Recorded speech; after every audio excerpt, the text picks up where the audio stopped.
Assalamualaikum warahmatullahi wabarakatuh dan salam sejahtera. Dalam video ini kita akan mempelajari teknik menjawab matematik kertas 2 bahagian A.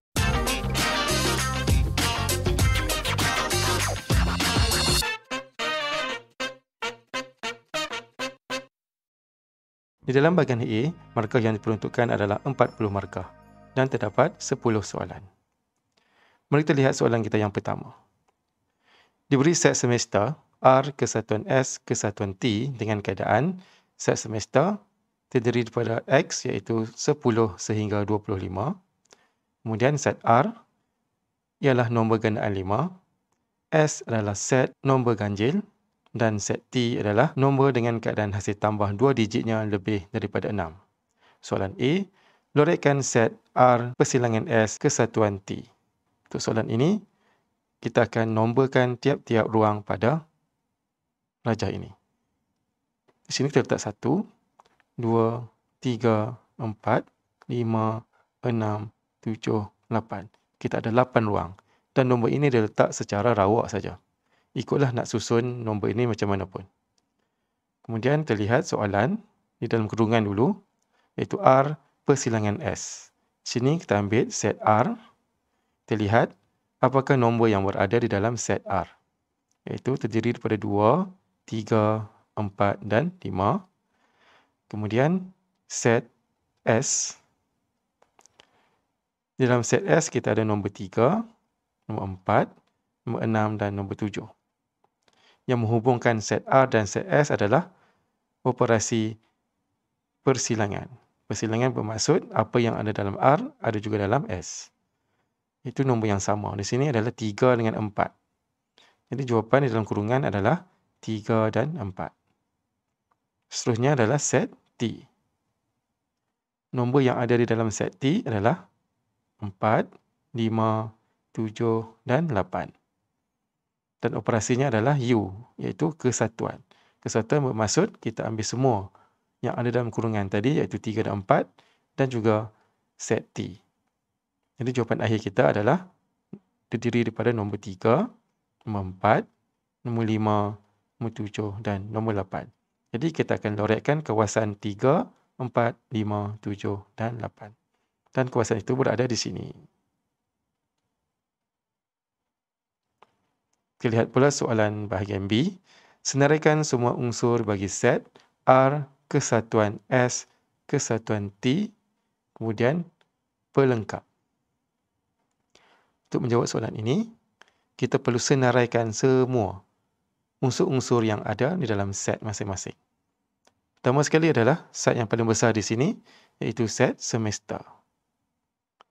Set semester adalah daripada 10 sehingga 25. Ini kita senaraikan 10, 11,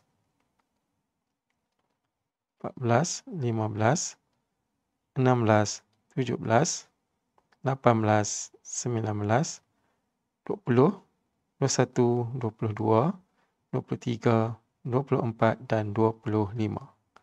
Kemudian set yang seterusnya adalah set R. R adalah gandaan 5. Gandaan 5 ini bermula dengan 10, 15, 20, 25. Kemudian set S, nombor ganjil 11, 13, 15, 17, 19, 21, 23 dan 25. Kemudian set seterusnya, set T, nombor dengan keadaan hasil tambah 2 digitnya lebih daripada 6. Ini bermaksud dia tambah 2 digit lebih pada 6. Ini nombor ini bermula daripada nombor 16. Itu 1 tambah 6 dapat 7. Seterusnya 17, 18, 19, kemudian 25. Soalan kita adalah pelengkap, iaitu R kesatuan S kesatuan T pelengkap, iaitu unsur yang berada di luar set R, di luar set S dan di luar set T. Jadi kalau kita lihat di sini, nombor-nombor yang tidak ada dalam set-set R, S dan T ni adalah pertamanya nombor 12. Kemudian 14. Seterusnya nombor 22 di sini. Ini kita tengok satu persatu. Dan satu lagi itu 24. Kita ada 4. Dan inilah jawapan kita. Kemudian kita lihat soalan C pula. Cari N ataupun bilangan S persilangan T sini kesatuan R kesatuan S kesatuan T pelengkap. Kalau kita lihat di sini, R kesatuan S kesatuan T pelengkap adalah sama dengan soalan pada bahagian B. Iaitu ada 4 unsur, iaitu 12, 14, 22 dengan 24.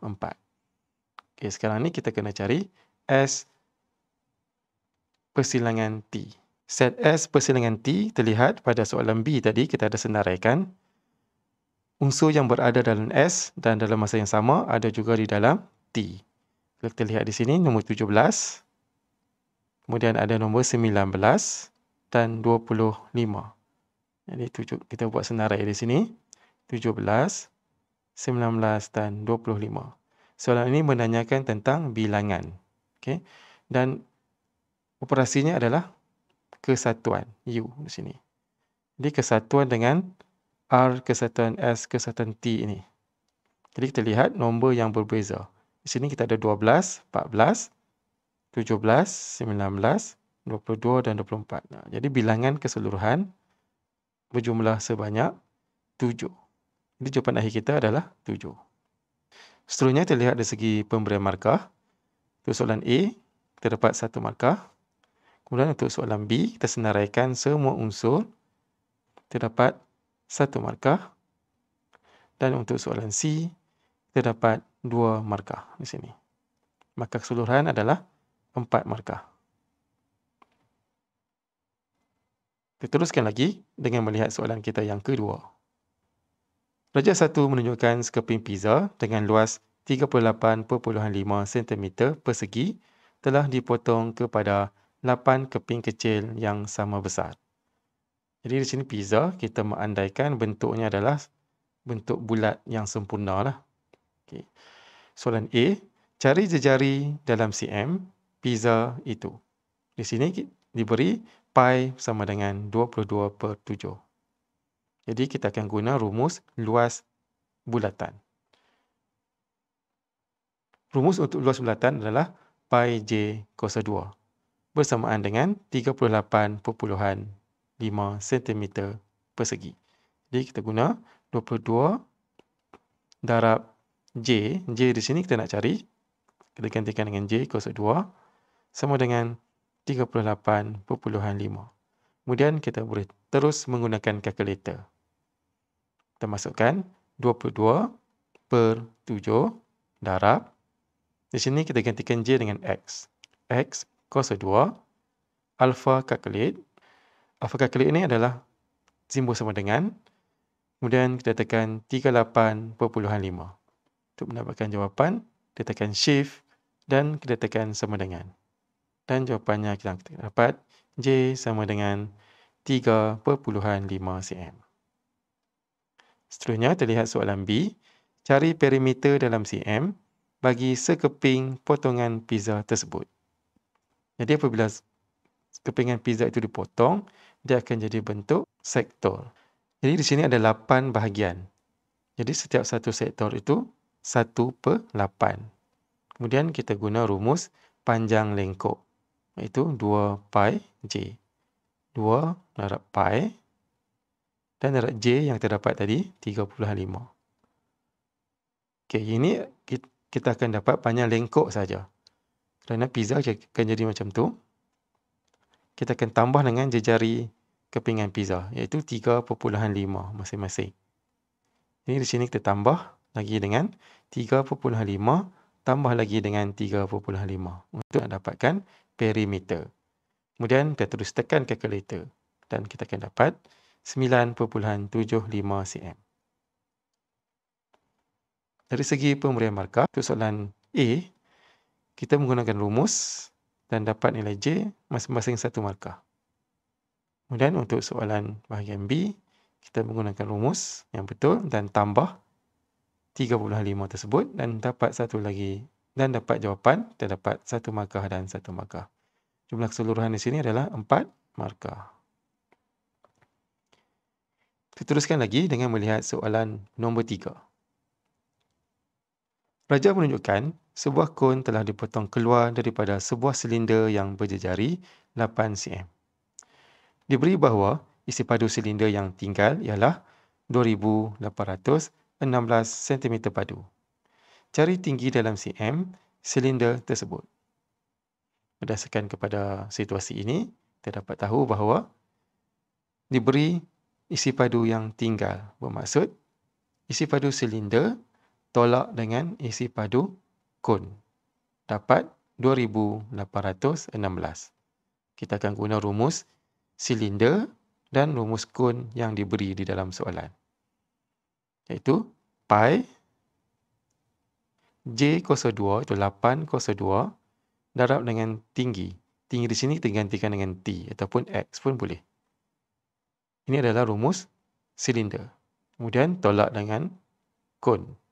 Tolak 1/3 darab 22/7 darab J, jarinya 8 juga, 802 dan darab dengan tinggi. Tinggi kon dan tinggi silinder adalah sama, kalau terlihat di sini. Sama tinggi. Jadi T adalah sama. Kemudian disamakan dengan 2,816. Seterusnya kita akan terus tekan kalkulator. Kita masukkan 22/7 darab 802 darab X di sini. Kemudian kita tolak dengan 1/3 darab 22/7 darab 802 darab X. Kemudian ditekan alpha calculate 2816. Dan untuk dapatkan jawapan, kita tekan shift dan ditekan sama dengan.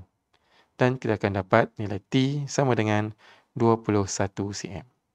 Baiklah, dari segi pemberian markah, kita menggunakan rumus yang betul dan menggantikan dengan nilai yang betul. Kemudian kita buat operasi tolak. Kemudian kita samakan dengan 2,816 dan satu lagi jawapan akhir. Masing-masing 1 markah. Maka keseluruhan adalah 4 markah. Seterusnya, terlihat soalan yang bernombor 4. Raja menunjukkan sebuah segitiga kaki sama ABC. Diberi bahawa perimeter segitiga ABC ialah 24 cm. Cari nilai bagi X dan Y. Di sini diberi panjang sisi masing-masing dalam sebutan X dan juga dalam sebutan Y. Bermaksud, hasil tambah ketiga-tiga sisi itu bersamaan dengan 24. Jadi kita akan tambah 3Y tolak 2X tambah dengan 2X tambah 3 tambah dengan 2Y tambah 1 sama dengan 24. Seterusnya kita ringkaskan persamaan ini. Kita akan dapat 5Y iaitu 3Y tambah dengan 2Y, 5Y. Kemudian negatif 2X tambah 2X. Terhapuslah sebutan X di sini. Jadi 3 tambah 1 terdapat 4. Sama dengan 24. Dan kita dapat nilai Y di sini bersamaan dengan 4. Kemudian kita akan dapat pula nilai X. Kalau kita lihat di sini, panjang sisi ini adalah sama. 2X tambah 3 sama dengan 2Y tambah 1. Jadi kita akan samakan. 2X tambah 3 sama dengan 2Y tambah 1. Dan kita boleh gantikan nilai Y dengan 4. Itu 2X tambah 3 sama dengan 2 darab 4 tambah 1. Dan kita akan dapat nilai X kita di sini adalah 3. Dan Y tadi adalah 4. Dari segi pemberian markah, kita dapat 1 markah untuk kita tambah ketiga-tiga sisi dapat 24 tersebut. Dan jawapan untuk Y 1 markah. Seterusnya jawapan X dengan jalan kiranya dapat masing-masing 1 markah. Maka keseluruhan adalah 4 markah. Kita teruskan lagi dengan melihat soalan yang berikutnya, iaitu soalan bernombor 5. Raja 4 menunjukkan sebuah segi empat selari DEFG dilukis pada satah kertas. EF dan DG ialah dua garis tegak. Cari A, persamaan bagi garis lurus DE. Ini garis DE. Dan persamaan garis lurus adalah Y sama dengan MX tambah C. Kita akan cari nilai M dan kita kena cari nilai C. Nilai M itu adalah nilai kecurunan. Jadi kita ada rumus kecurunan, iaitu M sama dengan Y2 tolak Y1 per X2 tolak X1. Jadi kita akan ambil dua titik ini, iaitu titik D dan juga titik E. Di sini kita labelkan X2 dan Y2. Dan di sini X1, Y1. Koordinat titik D adalah negatif 6, 0. Jadi untuk dapatkan nilai M, nilai kecurunan, kita akan ambil 21 tolak 0 per dengan 6 tolak negatif 6 di sini. Nilai Y dan nilai X. Dan kita akan dapat 7/4 untuk M. Seterusnya, kita akan dapatkan pula nilai C. Untuk mendapatkan nilai C, kita perlu gantikan nilai M yang terdapat ini 7/4 dan gantikan nilai Y dan nilai X. Kita ambil sama ada titik D ataupun titik E. Kerana kedua-dua titik ini ada nilai X dan nilai Y. Jadi di sini cikgu akan ambil titik E, iaitu Y bersamaan dengan 21. Kita gantikan dalam ni. Terdapat 21 sama dengan M. M terdapat 7/4 darab dengan X. X di sini adalah 6. Titik E, koordinatnya adalah 6, 21. Ini nilai X dan ini nilai Y. Dan kita tambah dengan C. Kemudian kita terus tekan kalkulator. Dan kita dapat C sama dengan 21/2. M dah ada, C pun dah ada. Jadi, kita akan tulis balik dalam bentuk persamaan garis lurus, iaitu Y sama dengan M 7/4 X tambah C, iaitu 21/2. Seterusnya kita lihat soalan B. Koordinat bagi titik G. Titik G di sini merupakan garis lurus. Kalau kita lihat nilai X-nya sama dengan titik D, iaitu negatif 6. Dan kita perlu cari nilai Y pula. Dan garis GF ini adalah selari dengan garis DE. Apabila dua garis itu selari, bermaksud nilai M dia adalah sama. Jadi kita akan gunakan rumus kecerunan untuk mendapatkan nilai Y ini. Iaitu kecerunannya adalah 7/4 sama dengan Y2 tolak Y1. Ini Y yang pertama di sini adalah 3. Kita ambil 3 tolak dengan Y. Kita tak tahu nilai Y dia. Kemudian kita bahagi dengan nilai X. Iaitu 6 tolak dengan negatif 6. Di sini kita boleh terus tekan kalkulator. Kita masukkan 7/4. Alpha calculate untuk dapatkan sama dengan. Kemudian 3 tolak X per dengan 6 tolak negatif 6. Dan kita akan dapat Y sama dengan negatif 18. Soalan bertanyakan tentang koordinat. Jadi kita akan tulis balik koordinatnya adalah X-nya adalah negatif 6 dan Y negatif 18. Jadi ini jawapan kita untuk soalan B. Kita lihat pula dari segi pemberian markah. Untuk soalan A, kita mencari nilai M dan nilai C, terdapat 1 markah dan kita gantikan nilai tersebut di dalam persamaan. Untuk jawapan akhir kita terdapat 1 markah.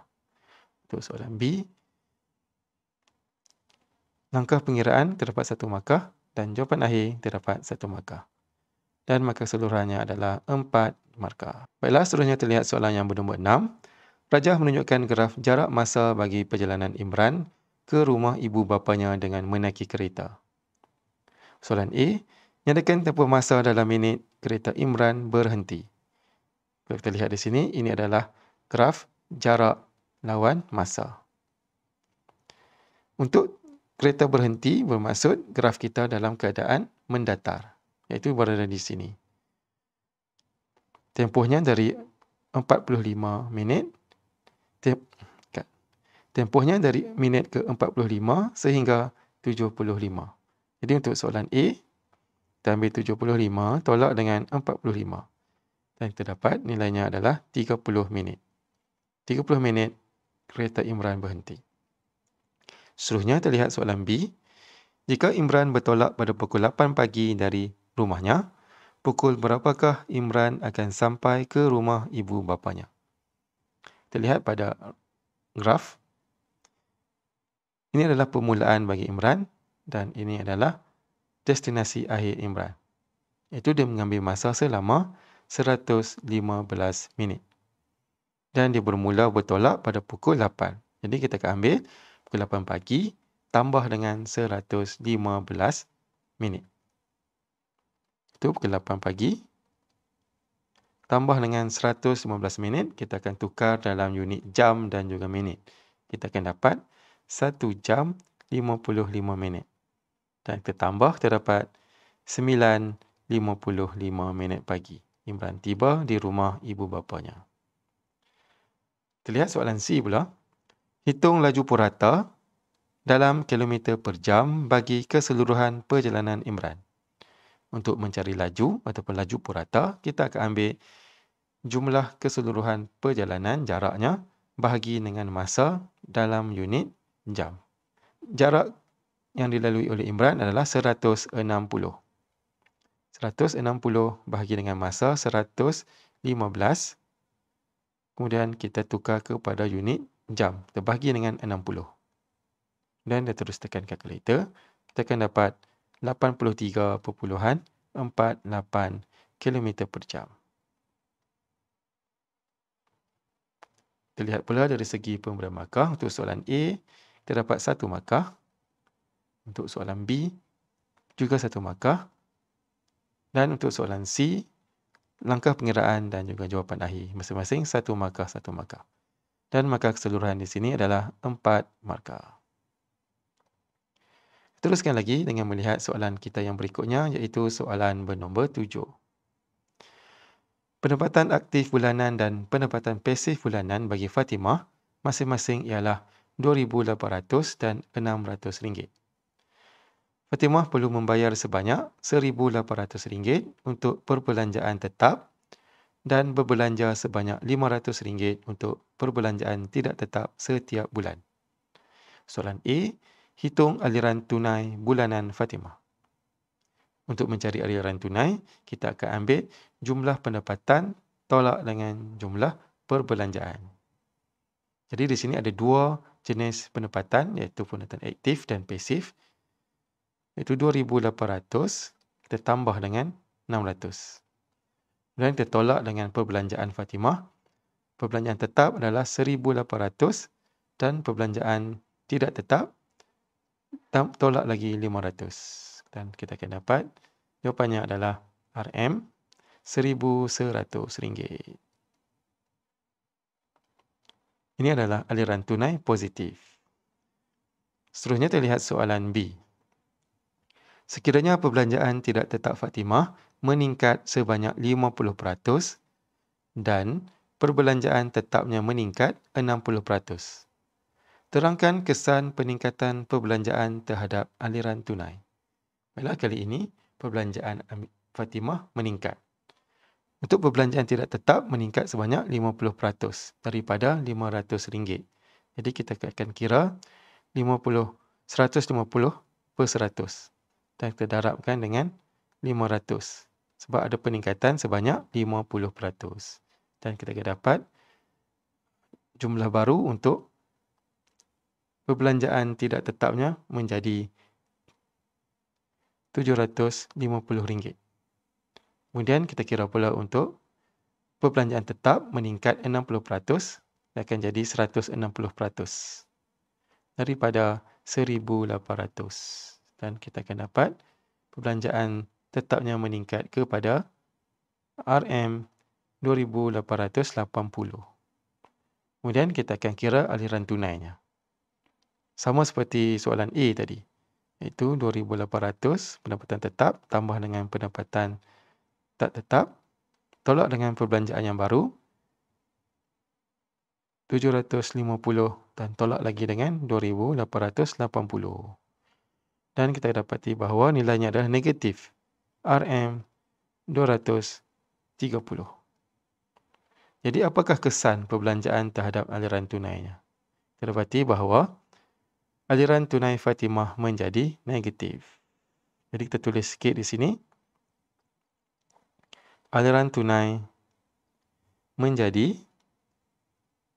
negatif. Bermaksud dia berbelanja lebih daripada pendapatan.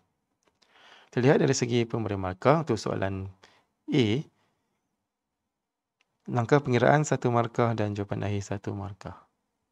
Kemudian untuk soalan B, kita dapat negatif 230 1 markah.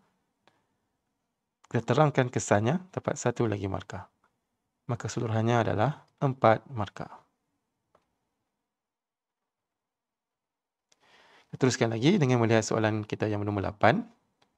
Sebuah pasaraya telah menganjurkan suatu cabutan bertuah. Setiap pembelian RM100 layak untuk mendapat 1 penyertaan. Jadual di bawah menunjukkan kebarangkalian bahawa seorang pelanggan mendapat suatu hadiah bertuah. Soalan A. Lengkapkan jadual pada ruang jawapan untuk menunjukkan kesudahan bagi seseorang yang telah berbelanja RM250 di pasaraya tersebut. Jadi kita lihat di sini, RM100 perbelanjaan layak untuk mendapat 1 penyertaan. Kalau 250 bermaksud akan ada 2 kali penyertaan. Jadi di sini ada cabutan pertama dan cabutan kedua. Jadi kita akan lengkapkan jadual ini. Ini adalah AE. Kemudian sini BA. Sini agak mudah je soalan ini. BB. Dan sini adalah CC. Dan ini adalah CE. Dan seterusnya DB, DC, DD, EA, kemudian ED. Kita lihat soalan B pula. Azman telah berbelanja sebanyak RM200 di pasaraya itu. Nyatakan kebarangkalian bahawa dia mendapat sebuah hadiah dalam kategori huruf vokal dan sebuah hadiah dalam kategori huruf konsonan. Untuk menjawab soalan ini, kita boleh menggunakan rumus ataupun kita lihat daripada ruang sampel kita, iaitu pada soalan A sebentar tadi. Kita lihat pada sini. Hadiah yang perlu dapat adalah huruf vokal dan juga konsonan. Menggabung menggunakan perkataan dan bermaksud dia adalah serentak. Jadi di sini yang pertama kita lihat huruf vokal untuk cabutan pertama adalah A dengan E. Dan kita akan ambil gabungan huruf A dengan E ini dengan huruf konsonan yang terdiri daripada AB, AC dan juga AD. Ini kita ada 3. Kemudian E pula kita ambil EB, EC dan juga ED. Jadi kita ada 6. Kemudian kita terbalik pula. Kali ini cabutan bertuah yang pertama adalah huruf konsonan dan cabutan bertuah yang kedua dia dapat vokal pula. Kita lihat vokal untuk cabutan yang kedua itu A dan juga E. Jadi kemungkinan dia akan dapat BA, CA, DA. Kemudian AE, CE dan juga DE. Di sini kalau kita nak senaraikan, kita boleh senaraikan. Itu AB, BA pula kali ini konsonan berada di depan, iaitu cabutan pertama. Dan jumlahnya adalah, N-nya adalah 12. Jadi untuk mendapatkan kebarangkalian, kita ambil peristiwa per dengan ruang sampel. Peristiwa kita 12, ruang sampel keseluruhan di sini adalah 25. Jadi jawapan kita adalah 12 per 25. Baiklah, seterusnya terlihat soalan B2 Roman. Dia mendapat hadiah kedua-duanya daripada kategori huruf konsonan. Jadi kedua-duanya adalah konsonan. Kalau kita lihat di sini, huruf konsonan adalah B, C dan juga D. Ini B, C dan D. Ini B, C dan D. Jadi kita akan ambil B, C dan D ini. Kalau kita lihat di sini, kita ada di kawasan ini. Kita ada 9. Kita akan senaraikan ke 99 itu ataupun kita terus tulis jawapannya. Jawapannya adalah BB, BC dan BD. Ya, kedua-duanya adalah huruf konsonan. Kita ada 9. Bilangannya 9. Jadi untuk mendapatkan kebarangkalian, peristiwa per dengan ruang sampel 9 per 25. Baiklah, seterusnya kita lihat segi pemberian markah. Untuk soalan A, kita senaraikan dalam ruangan kosong tersebut, kita dapat 2 markah. Kemudian untuk soalan B, 1 Roman, jawapan 1 markah. Dan untuk soalan B, 2 Roman, 1 markah juga. Dan markah keseluruhan kita di sini adalah sebanyak 4 markah. Teruskan lagi dengan melihat soalan kita yang bernombor 9. Tuliskan songsangan bagi implikasi berikut. Sini kita perlu tahu apakah yang dimaksudkan dengan songsangan. Kita ada akas, songsangan dan juga kontrapositif. Yang ini perlu diingat. Jika 2x tolak 5 kuasa 2 sama dengan sifar, maka x sama dengan 5 per 2. Jadi untuk menulis songsangan, kita akan membuat penafian. Iaitu, jika kurungan 2x tolak 5 kuasa 2 tak sama dengan kosong, maka X tak sama dengan 5 per 2. Kita menafikan. Seterusnya soalan B. Lengkapkan hujah berikut dengan menulis premis 1. Kita lihat premis 2. Sudut pendalaman oktagon DEFG HIJK adalah sama. Kemudian kesimpulannya, oktagon DEFG HIJK mempunyai sisi yang sama panjang. Premis 2 melibatkan sudut pendalaman oktagon sama. Kesimpulannya melibatkan sisi yang sama panjang. Di sini dia menggunakan oktagon. Dia telah spesifikkan sebagai oktagon. Jadi untuk premis 1, kita perlu membuat penyertaan secara umum.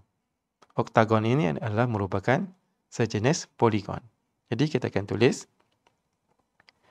jika sebuah poligon mempunyai sudut pendalaman yang sama, maka sisi poligon tersebut adalah sama. Ini premis pertama kita. Baiklah, kita lihat pula soalan 9C. Tuliskan 2 implikasi bagi penyertaan berikut. Cos theta sama dengan 0.5 jika dan hanya jika theta sama dengan 60. Untuk menulis 2 implikasi, pertama sekali kita lihat di sini, kita akan menggunakan ayat jika P maka Q. Dan sini adalah P, sini adalah Q. Kita akan tulis, jika cos theta sama dengan 0.5, maka theta sama dengan 60. Kemudian untuk implikasi kedua, kita akan terbalikkan. Kita akan tulis, jika Q maka P. Jika theta sama dengan 60 darjah, maka cos theta sama dengan 0.5. Dari segi pemberian markah, untuk soalan A, kita akan dapat 1 markah. Soalan B, premis pertama, terdapat 1 markah. Dan untuk soalan C, masing-masing kita akan dapat 1 markah, 1 markah. Dan markah keseluruhan di sini adalah sebanyak 4 markah. Seterusnya terlihat soalan kita yang ke-10, iaitu soalan yang terakhir di dalam bahagian A. Puan Azlin membayar RM19 untuk 5 batang pensel dan 6 batang pen. Puan Pria membayar RM12.40 untuk 3 batang pensel dan 4 batang pen. Dengan menggunakan kaedah matriks, cari harga dalam RM sebatang pen. Di sini kita akan menulis persamaan linear serentak.